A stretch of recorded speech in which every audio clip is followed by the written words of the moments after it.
Good morning students. तो देखो, आज हमने जो टॉपिक करना है वो बिल्स ऑफ एक्सचेंज के अंदर discounting of bill from the bank करना है। देखो, इसका मतलब सबसे पहले समझते हैं कि discounting of bill from the bank का मतलब क्या है।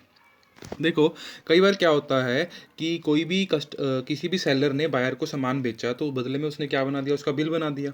तो जो सेलर होता है वो इमीडिएटली बैंक के पास चला जाता है, या अगर बिल बना, मान लो 3 महीने के लिए बिल बनाया गया, बट जो सेलर था वो 1 महीने पहले या 2 महीने पहले ही बैंक के पास जाकर बिल को क्या करवा लेता है, डिस्काउंट करवा लेता है, या बैंक को जाके बोलता है कि मेरे को ये पैसा साथ के साथ दे दो। तो देखो, बैंक साथ के साथ तो पैसा नहीं देगा क्योंकि बिल तो था 3 महीने का, बट जो सेलर था वो 1 महीना पहला या 2 महीने पहले ही आ गया। तो बैंक कुछ चार्जेस काटता है जिसको हम बोलते हैं डिस्काउंटिंग चार्जेस। बैंक क्या करेगा, कुछ चार्जेस काटेगा। किसके नाम के चार्जेस काटेगा? कि वो बिल जो है वो उसको टाइम से पहले दे रहा है, तो उसको बोलते हैं डिस्काउंटिंग चार्जेस। क्योंकि वो जो बैंक होगा वो रिस्क खुद ले रहा है, क्योंकि जिस बंदे ने, जो बायर है, वो अपनी पेमेंट टाइम पे करेगा, बट जो बैंक है वो बैंक अपनी तरफ से अपना रिस्क बियर करके उस बंदे को उस बिल के ऊपर 2 महीने पहले ही वो सारी अमाउंट दे देगा। बट बैंक उसको पूरी अमाउंट नहीं देगा, वो कुछ ना कुछ अपने रिस्क का डिस्काउंटिंग चार्जेस उससे काटेगा ही काटेगा। तो इसको बोलते हैं discounting of a bill from the bank. तो देखो, हमारे पास इसी तरीके का एक क्वेश्चन था कि विशाल सोल्ड गुड्स और ₹70,000 टू मंजू ऑन January 5, 2019। मतलब विशाल ने सामान बेचा, 70,000 रुपये के जो सामान था वो 5 जनवरी 2019 को बेचा। तो सबसे पहले तो इसकी एंट्री हमने क्या डालनी है, विशाल की बुक्स और मंजू की बुक्स। तो Manju account debit to sale, 5 जनवरी को मंजू का अकाउंट हमने डेबिट कर दिया, टू सेल कर दिया। और मंजू के अकाउंट के अंदर परचेज, क्योंकि मंजू के लिए वो परचेज होगी, विशाल के लिए वो सेल होगी, तो उसका वो डेप्टर बन गया, उसका वो क्रेडिटर बन गया। चलो, उसके बाद उन्होंने बोला कि उन्होंने बिल बनाया। कब बिल बनाया? कि 2 महीने के बाद उस बिल की क्या करनी है, पेमेंट करनी है। तो देखो, 2 महीने के बाद उसका बिल बनाया, तो अगली एंट्री हमने क्या डाल दी, बिल की डाल दी कि बिल रिसीवेबल, कि अब हमारा डेटर खत्म हो गया हमारे पास, उसके बदले में क्या आ गया, बिल रिसीवेबल आ गया। Bill receivable account debited to Manju account, और इधर उसका क्रेडिटर विशाल खत्म हो गया और उसकी जगह पर उसके पास क्या आ गया, टू बिल्स पेबल आ गया। ठीक है। अब देखो, जो थर्ड एंट्री उन्होंने बोली कि विशाल जो था, Vishal immediately discounted the bill with bank 12% पर एनम। तो इस चीज को ध्यान से देखना है कि विशाल ने क्या किया, बैंक से जाकर इमीडिएटली, यानी कि 2 महीने बाद का बिल था, 2 महीने बाद का बिल था, 2 मंथ्स लेटर का बिल था, बट बैंक ने क्या कर दिया, इमीडिएटली जो विशाल था वो बैंक के अंदर चला गया और साथ के साथ जाकर उसको, बैंक को बोला कि मेरे को पैसे दे दो। बट बैंक ने क्या किया, बैंक साथ के साथ तो पैसे नहीं देगा। अगर बैंक दे रहा है तो बैंक ने कितना परसेंट उसका डिस्काउंट चार्जेस काटा, 12% पर एनम, यानी कि 12% पूरे साल का लगाया। तो 2 महीने पहले गया वो, तो 2 महीने का कितना डिस्काउंट लगाया होगा। तो हम सबसे पहले 2 महीने का डिस्काउंट निकालेंगे कि 2 महीने का कितना डिस्काउंट लगाया होगा। तो 70,000 इंटू 12/100, 12% इंटू 2/12, तो कितना आ गया, डिस्काउंट चार्जेस कितने थे, 1400। तो देखो, बिल रिसीवेबल, बिल जो बैंक में गया वो 70,000 का गया, 5 जनवरी को ही चला गया, उसी दिन चला गया। ठीक है ना। और बैंक से उसके बैंक के अंदर, विशाल के बैंक के अंदर कितना पैसा आया, 68,600, और उसको डिस्काउंट कितने का मिला, 1400 का। बट जो मंजू थी, उसने तो 3 महीने के बाद, यानी कि 2 महीने के बाद, तो 2 महीने कब होंगे उसके, 5 जनवरी से 5 फरवरी, 5 फरवरी से 5 मार्च, और 3 दिन ग्रेस पीरियड, तो 8 मार्च का उसका क्या हो गया, ग्रेस पीरियड या ड्यू डेट आ गई। ठीक है ना। तो उसकी तो पेमेंट वो 70,000 रुपये, 70 की 70,000 रुपये अपनी पेमेंट टाइम पे करेगी। जो ये वाली उसकी पेमेंट थी, ये सिर्फ बैंक ने अपनी तरफ से उसको पहले पैसे दे दिए, उसका बिल अपने पास क्या कर लिया, रख लिया, और 8 मार्च को बैंक ने मंजू के अकाउंट से पैसे काट लिए। तो मंजू को कोई फायदा नहीं हुआ उसका, मंजू को तो पूरे के पूरे पैसे देने पड़े। जो डिस्काउंटिंग चार्जेस थे, ये एक तरीके से बैंक की इनकम हो गई, जो बैंक ने रिस्क बियर किया उसको जल्दी पैसा देने का। ठीक है। तो चलो, ये था हमारे पास डिस्काउंटिंग ऑफ बिल का क्वेश्चन। तो अगला क्वेश्चन आपसे हो जाएगा। उसके बाद हमारे पास जो केस आता है वो आता है इंडोर्समेंट ऑफ अ बिल। उसके बाद हमारे पास केस आता है इंडोर्समेंट ऑफ अ बिल। तो इंडोर्समेंट का मतलब क्या है, इंडोर्समेंट का मतलब होता है कि जब मान लो कि जो बायर ने सेलर को बिल दिया, तो सेलर क्या करे, खुद ना बैंक में जाकर वो किसी और को वो बिल दे देगा कि भाई मैंने तेरे को पेमेंट करनी ही थी, तो उस बिल को तू ले जा और उसकी पेमेंट तू निकलवा लाना। फॉर एग्जाम्पल कि मान लो ए ने सामान बेचा बी को, तो बी ने बदले में उसको क्या दे दिया, बिल दे दिया। अब ए के पास बिल आ गया, तो ए ने मान लो सी या डी को किसी को पैसे देने थे, तो वो उसको पैसे ना देकर वो बिल दे देगा और बोलेगा कि भाई 2 महीने या 3 महीने के बाद जब इस बिल की ड्यू डेट होगी तब तुम जाकर पैसे बैंक से ले लेना। तो दैट इज कॉल्ड इंडोर्समेंट, कि बी ने ए ने अपनी लाइबिलिटी भी खत्म कर दी और बी से उसको पैसा भी मिल जाएगा और उसकी लाइबिलिटी भी खत्म हो जाएगी और सी उसकी पेमेंट रिसीव्ड कर लेगा। तो that is called endorsement of a bill, जब एक पर्सन अपना बिल खुद ना बैंक में जाकर किसी और को दे देगा ताकि उसकी लाइबिलिटी खत्म हो जाए। ठीक है, तो हमारे पास ये क्वेश्चन आता है। इस क्वेश्चन के अंदर हमारे पास है कि बी ओन्ड 20,400 टू ए, मतलब बी ने ए से 20,400 रुपये ले रखे हैं। ठीक है, on 15 January 2019 he accepted a bill for ₹20,000, यानी कि उसने बिल कितने का एक्सेप्ट किया, 20,000 का बिल एक्सेप्ट किया। तो मतलब ए ने बिल बनाकर दिया होगा और बी ने एक्सेप्ट कर लिया होगा कि हाँ भाई मैं 20,000 रुपये देने के लिए तैयार हूँ। तो देखो 20,400 का बिल था, बट उसने एक्सेप्टेंस कितने के लिए दी है, 20,000 के लिए दी है। तो 400 रुपये का ए को क्या हो गया, नुकसान हो गया, और बी को क्या हो गया, फायदा हो गया। तो ए के लिए तो इसकी एंट्री हम क्या डालेंगे, सबसे पहली एंट्री हमारे पास आएगी बिल रिसीवेबल। बिल कितने का रिसीव हुआ, 20,000 का। डिस्काउंट ये डेबिट में हमने क्यों डाला है, क्योंकि ये एक्सपेंस है, ए के लिए ये नुकसान हो गया। और टू बी, तो 20,400 उसने बी से लेने थे, डेप्टर खत्म, 20,000 का बिल आ गया और 400 का क्या हो गया, डिस्काउंट हो गया। बट दूसरी साइड पे जो बी है, बी के लिए तो वो फायदा हो गया 400 रुपये, तो बी के लिए तो लाइबिलिटी कितनी कम होगी, 20,400 की। उसको बिल पेमेंट की लाइबिलिटी कितनी जनरेट हुई, 20,000, और 400 का उसको डिस्काउंट क्या हो गया, रिसीव्ड हो गया। डिस्काउंट क्या हो गया, रिसीव्ड। और ये वाला डिस्काउंट कौन सा है, ये है डिस्काउंट अलाउड डिस्काउंट है हमारे पास। ठीक है, तो पहली एंट्री तो ये थी। उसके बाद देखो, उसके बाद क्वेश्चन ने क्या बोला कि ऑन 18 जनवरी को ए ने वो बिल किसको इंडोर्स कर दिया, अपने क्रेडिटर सी को इंडोर्स कर दिया। मतलब ए ने उस बिल को 3 दिन के बाद किसी और को दे दिया, क्रेडिटर को। चलो, तो ए ने जो बिल इंडोर्स कर दिया, कितने का, किसको दे दिया, सी को दे दिया। तो सीज account debited to bill receivable account, सीज account debited to bill receivable account, की बिल चला गया, ए की बुक्स के अंदर से बिल चला गया, और जो सी था वो क्या हो गया, उसका क्रेडिटर कम हो गया। और अब हम किसकी बुक्स बनाएंगे, सी की बुक्स भी बनाएंगे। तो सी को देखो बिल मिला 18 जनवरी को, टू ए, सी को बिल मिला टू ए, ठीक है ना। अच्छा, अब हमारे पास क्या हुआ, उसने कितने महीने के बाद जाकर वो पेमेंट ली थी, कितने महीने का बिल बनाया था हमने, जो हमने बिल बनाया था वो बनाया था हमने बिल 2 महीने का। तो देखो 15 जनवरी को बिल बना था, तो 15 जनवरी से 2 महीने कब हो गए, 15 जनवरी से 15 फरवरी, 15 फरवरी से 15 मार्च, और 18 मार्च को बिल की क्या होगी, ड्यू डेट होगी। तो 21 मार्च नहीं है, बिल की जो ड्यू डेट होगी वो होगी 18th, बिल की जो ड्यू डेट आएगी वो आएगी हमारे पास 18th मार्च। 18th मार्च जो आएगी वो बिल की क्या आएगी, ड्यू डेट आएगी हमारे पास। क्योंकि 15 जनवरी को बिल बना था, तो उसके 2 महीने, मतलब 15 जनवरी से 15 फरवरी, 15 फरवरी से 15 मार्च, और प्लस 3 दिन, तो 18th मार्च को उसकी क्या आ गई, ड्यू डेट आ गई हमारे पास। तो 18 मार्च को वो बैंक से जाकर क्या कर लेगा, पैसे कटवा लेगा। और देखो जो बी है, बी भी कब पेमेंट करेगा, 18th को ही पेमेंट करेगा। बी की पेमेंट भी कब होगी, 18 मार्च को ही होगी। तो bills payable account debit to bank account, वो भी 18 को क्या कर देगा, जाकर अपनी पेमेंट कर देगा। चलो, इसके बाद जो हमारे पास अगला क्वेश्चन आता है वो आता है हमारे पास sending the bill for collection. Sending the bill for collection, की जब हम बिल को कलेक्शन के लिए भेजते हैं।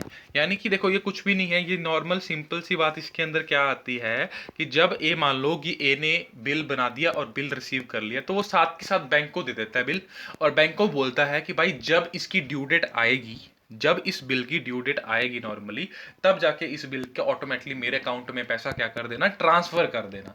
तो सिर्फ एक एडिशनल एंट्री हुई है और कुछ नहीं हुआ। पहले बिल जो था ए वो अपने पास रखता था, मैच्योरिटी डेट के ऊपर जिस दिन बिल मैच्योर होना था उस दिन जाकर वो बैंक में जाता था और अपना पैसा ले आता था। बट इस केस के अंदर हमने क्या करना है, इस केस के अंदर बैंक ने ए ने क्या कर दिया, बिल को बैंक को दे दिया कि भाई ये लो, उसी दिन बैंक को पकड़ा दिया, ये पकड़ बिल बैंक, और जिस दिन पेमेंट ड्यू होगी और जिस दिन मैच्योरिटी डेट होगी उस दिन मेरे अकाउंट में ये पैसा क्या कर देना, ट्रांसफर कर देना। That is called bill sent to bank for collection. तो हमारे पास क्वेश्चन है, on 10th January A sold goods to B for ₹12,000। तो सबसे पहले तो इसकी एंट्री डालेंगे कि इसकी एंट्री क्या होगी, B is account debit to sale account, purchase account debit to A account. उसके बाद हमारे पास ये तो नॉर्मल एंट्री होगी हमारे पास सेल और परचेज की। देखो सबसे पहले हमने ये बनाना होता है कि सेलर कौन है और बायर कौन है। सबसे पहले तो ये फाइंड आउट करना है। तो ए सेलर है, बी बायर है। ए की बुक्स के अंदर हमने एंट्री डाल दी सेल की। चलो उसके बाद हमारे पास उन्होंने बोला कि bill accepted a bill drawn for 2 months 12,000, यानी कि उन्होंने बिल जो एक्सेप्ट किया वो 2 महीने का बिल एक्सेप्ट किया। कितने मंथ, 12,000 का बिल, ठीक है ना। तो कोई डिस्काउंट वगैरह कुछ नहीं मिला, ठीक है। तो उन्होंने दो अपना 12,000 का नॉर्मली बिल क्या कर लिया, एक्सेप्ट कर लिया। और तो इसकी एंट्री हमने क्या डाली, 10 जनवरी को हमने bill receivable account debit to B account and A's account debit to bills payable. तो ये तो नॉर्मली हमारे पास 2 एंट्रियाँ थी, ये नॉर्मली होनी थी हमारे पास। तो उसके बाद उन्होंने क्या बोला कि A retains the bill due date and on due date send the bill to bank for collection.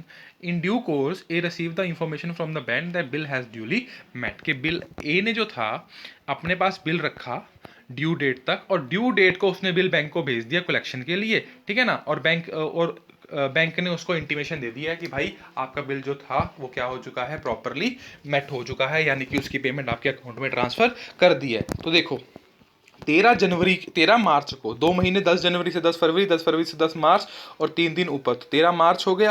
तो 13 मार्च को bill send for collection account debit to bill receivable, की बिल अब खत्म हो गए हैं, उसने एक बिल सेंड कर दिया है किसको, बैंक को, कलेक्शन के लिए। तो ये एंट्री ध्यान से देख लो, बिल सेंड फॉर कलेक्शन। देखो पहले क्या था, bill receivable to B, normally हम क्या करते थे, bank account debit to bill receivable account, but इसके अंदर एक एडिशनल एंट्री जुड़ गई है किसकी, बिल सेंड फॉर कलेक्शन, कि जो अपना ए था उसने जो अपना बिल था वो बैंक को दे दिया कि ये लीजिए, जब पैसा आ जाएगा तो मेरे अकाउंट में दे दीजिए। उसने डेट बता दी कि उसी दिन ड्यू डेट को ही दिया है, तो 13 मार्च को उसने दिया। तो 13 मार्च को हमारे क्या एंट्री डालेंगे, bill sent for collection account debit, की एक बिल आ गया उसके पास कलेक्शन का, टू बिल रिसीवेबल, बिल खत्म और उसकी अमाउंट वो आ गई। उसके बाद उसने क्या कर दिया, 13 मार्च को ही बैंक ने उसके अकाउंट में वो पैसा ट्रांसफर कर दिया और बिल सेंट फॉर कलेक्शन क्या हो गए, खत्म हो गए। एंड 13 मार्च को bills payable account to bank, normally ही बी के बुक से पैसा काट लिया। चलो नेक्स्ट क्वेश्चन देखते हैं हम। तो नेक्स्ट क्वेश्चन है, इसके अंदर हमारे पास सारे केस आ जाएंगे। तो इस क्वेश्चन को हम ध्यान से देखते हैं कि इस क्वेश्चन के अंदर उन्होंने क्या बोला है। तो देखो ध्यान से देखो कि एक्स ने बिल ड्रॉ किया 4,000 का, which was duly accepted by Y. तो हमें पता चल गया कि एक्स हमारा सेलर होगा, वाई हमारा बायर होगा। Y meets the bill on due date, तो वाई ने पेमेंट जो थी वो ड्यू डेट के ऊपर कर दी है। तो कुछ एंट्रीज हैं डालनी है, तो मैंने सबसे पहले तो इसकी एंट्री डाली है बिल की, bill receivable to Y and X account debited to bills payable account. ये तो सबसे पहले बिल की एंट्री है, जो बिल बनाए हमने एक्स और वाई के अगेंस्ट। चलो उसके बाद केस 1 क्या था हमारे पास, if X retain the bill till due date, कि एक्स जो है वो बिल अपने पास ड्यू डेट तक रखेगा और ड्यू डेट को जाकर वो अपने बैंक को क्या कर देगा, उसकी पेमेंट कर देगा। चलो तो एक्स ने केस 1 के अंदर क्या हुआ, नॉर्मली वो बैंक के अंदर गया, bank account debit to bill receivable account and bills payable account debit to bank account, normally entry हो जाएगी। दूसरी एंट्री थी, if X discount the same bill with his banker paying 100 rupees for discount, यानी कि x जल्दी चला गया होगा बैंक के अंदर, तभी बैंक ने उससे डिस्काउंट चार्जेस काटे, ठीक है ना। तो क्या एंट्री डालेंगे हम कि बैंक अकाउंट डेबिट। देखो अब सी जो ए के एक्स के बैंक में पैसा कम आएगा क्योंकि वो इमीडिएटली चला गया था बैंक के अंदर और उसने बैंक से डिस्काउंट करवा लिया। तो जब भी ये हमें बात सुनने में आएगी बैंक से डिस्काउंट करवा लिया, इसका मतलब होता है कि वो अपनी मैच्योरिटी डेट से पहले ही पैसा लेने के लिए चला गया। मैच्योरिटी डेट से बिल की मैच्योर, अगर बिल 3 महीने तक मैच्योर होना था, वो उससे 1 महीना 2 महीना पहले ही वो पैसा लेने चला गया, तो बैंक उसके क्या काटेगा, डिस्काउंट काटेगा और उसका बिल क्या होगा, खत्म होगा। बट जो इसको थी, इसको तो पूरी की पूरी ही क्या करनी पड़ेगी, पेमेंट करनी पड़ेगी। तो bills payable account debited 4,000 to bank 3,900 और टू डिस्काउंट कितना आ गया, 100 रुपीज़ का डिस्काउंट आ गया इसके पास। देखो ये डिस्काउंट नहीं आएगा, ये डिस्काउंट नहीं आएगा, यहाँ पर सिंपल 4000 आएगा क्योंकि ये बिल जो था वो डिस्काउंटेड करवा रखा था। ये डिस्काउंट जो होगा वो नहीं आएगा नॉर्मली, क्योंकि जो था बी ने पेमेंट करी थी, बी ने तो नॉर्मली उस अमाउंट की पेमेंट करी थी, तो बी जो था वो प्रॉपरली उस अमाउंट को क्या करेगा, पे करेगा। 4000 का 4000 ही पे करेगा वो, उसको कोई डिस्काउंट भी उसके अंदर नहीं मिलेगा। चलो, उसके बाद जो हमारे पास था केस 3 था।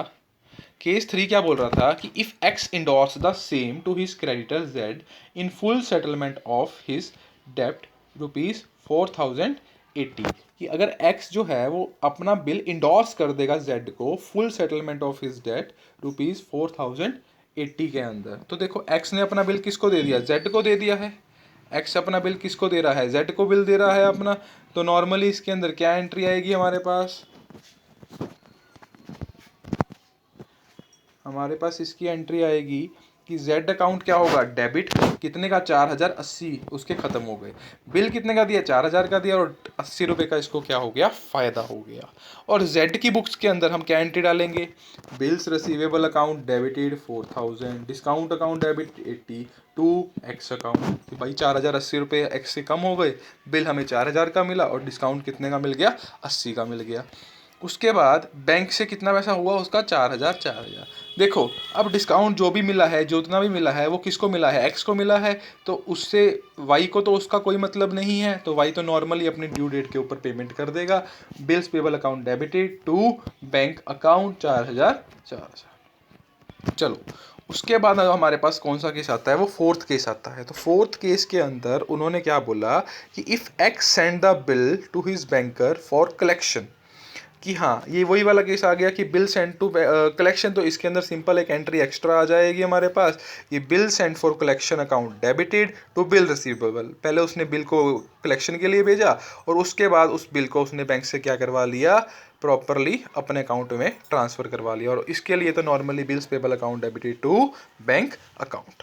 चलो, उसके बाद जो हमारे पास अगला क्वेश्चन आता है वो आता है रिटायरिंग अ बिल अंडर रिबेट। रिटायरिंग अ बिल अंडर रिबेट, कि अगर हमें कोई रिबेट मिल जाती है। देखो रिबेट और डिस्काउंट के अंदर फ़र्क है। डिस्काउंट कम मिलेगा जब वो ए जो होगा वो जल्दी जाएगा ड्यू डेट के ऊपर, ड्यू डेट से पहले बैंक के अंदर। तो ये जो डिस्काउंट होगा, जो डिस्काउंट चार्जेस होंगे, वो बैंक काटेगा, किसके अकाउंट में से काटेगा, ए में से। बी को उसका कोई फर्क नहीं पड़ेगा, बी को पूरी की पूरी पेमेंट क्या करनी पड़ेगी, देनी पड़ेगी। अब इस केस के अंदर क्या है, रिटायरिंग अ बिल अंडर रिबेट, कि भाई बी के पास जो पेमेंट थी वो पहले ही रेडी हो गई। मान लो जो बिल बना वो 3 महीने का बिल बना, बट जो बिल के पास पेमेंट थी वो 1 महीने बाद ही बी देने के लिए तैयार हो गया। तो बी बोलेगा कि मैं आपको पेमेंट तो दे दूंगा, बट मेरे को उस पेमेंट को देने का फ़ायदा क्या होगा। तो ए बोलेगा कि मैं आपको क्या दूंगा, बिल के अंदर रिबेट दूंगा, कुछ ना कुछ छूट दूंगा पेमेंट जल्दी मिलने की वजह से। तो इससे दोनों को फ़ायदा होगा। देखो ए का क्या होगा, ए को तो पेमेंट जल्दी मिल जाएगी, थोड़ा सा ए का नुकसान होगा, बट ए को पेमेंट जल्दी मिल जाएगी 2 महीने, और बी को 2 महीने जल्दी देने से उसको थोड़ी बहुत क्या मिल जाएगी, रिबेट मिल जाएगी। चलो, इस क्वेश्चन के अंदर देखते हैं कि उन्होंने क्या बोला कि on A 1 January 2017 Ajay sold goods to Balbir for ₹10,000 at a discount of 20%। तो कितने, क्या एंट्री आएगी इसकी, कि अजय ने गुड्स बेचे, कितने के बेचे, 20,000 के गुड्स बेचे हैं, 10% डिस्काउंट के ऊपर बेचे हैं। किसको बेचे हैं, बलबीर को बेचे हैं। तो क्या एंट्री आएगी, Balbir account debit 8000, discount 2000 to sale 10,000, क्योंकि डिस्काउंट कितने का हो गया, 2000 का हो गया। और परचेज कितने की थी बलबीर ने, 10,000 की। अजय को कितने देने, उसने 8,000, और कितना डिस्काउंट मिल गया उसको, 2000 का डिस्काउंट मिल गया। चलो, उसके बाद उन्होंने क्या बोला कि उसने बिल बना दिया 8,000 का 3 महीने के लिए, ठीक है ना। चलो, 3 महीने के लिए बिल बना दिया, तो 1 जनवरी को बिल बन गया, bill receivable account debit to bill Balbir account and Ajay account debit to bills payable account. अब 3 महीने का बिल था, बट जो बिल था ना वो बलबीर ने पे कर दिया 4 मार्च को। देखो 1 जनवरी 2017 का बिल था, 1 जनवरी से लेकर हम बोलेंगे कब तक हो गया वो, 4 मार्च तक। तो कितने महीने हो गए इसके, ये हो गया हमारे पास जनवरी से फरवरी, फरवरी से मार्च, तो 2 मंथ्स हो गए हमारे पास इसके। तो हमें डिस्काउंट कितने महीने का, कितने महीने पहले उसने पैसा दे दिया, उसने 1 मंथ 1 महीना पहले उसका क्या दे दिया, पैसा हमें मिल गया। तो हमें जो रिबेट मिलेगी, जो हम बलबीर को रिबेट देंगे, वो कितने महीने की देंगे, सिर्फ और सिर्फ 1 महीने की उसको क्या देंगे, रिबेट देंगे। तो क्या एंट्री डालेंगे, रिबेट दी है, देखो 8,000 का बिल था, 18% के हिसाब से 1 मंथ की रिबेट, तो कितनी होगी 120। तो देखो इसके बैंक अकाउंट में जो अजय होगा उसको थोड़ा सा तो नुकसान होगा, तो उसके बैंक अकाउंट में 7880 पैसा आएगा, 120 रुपये रिबेट के कट जाएंगे। बट जो बलबीर होगा वो बिल्स पेबल अकाउंट डेबिट करेगा 8,000 से टू बैंक, उसके बैंक से भी पैसा कम कटेगा, टू रिबेट 120। देखो रिबेट और डिस्काउंट के अंदर फ़र्क क्या है कि जो डिस्काउंट होगा वो अकेला अजय के बैंक से कटेगा, बलबीर को उसका कोई फ़र्क नहीं पड़ता। अगर क्योंकि अजय पैसा जल्दी लेने के लिए गया है, बलबीर तो प्रॉपरली अपने टाइम पे देगा। बट रिबेट के अंदर क्या हुआ कि बलबीर बोल रहा था कि मैं जल्दी देने के लिए तैयार हूँ, तो आप मेरे को क्या फ़ायदा दोगे। तो इससे दोनों का ही फ़ायदा हुआ। अजय को पेमेंट 4 मार्च को मिल गई, थोड़ा सा नुकसान सहना पड़ा, और बलबीर ने पेमेंट जल्दी देने से उसको क्या मिल गई, रिबेट मिल गई। तो डिस्काउंट और रिबेट के अंदर कभी भी कंफ्यूज नहीं होना। थैंक यू बच्चों।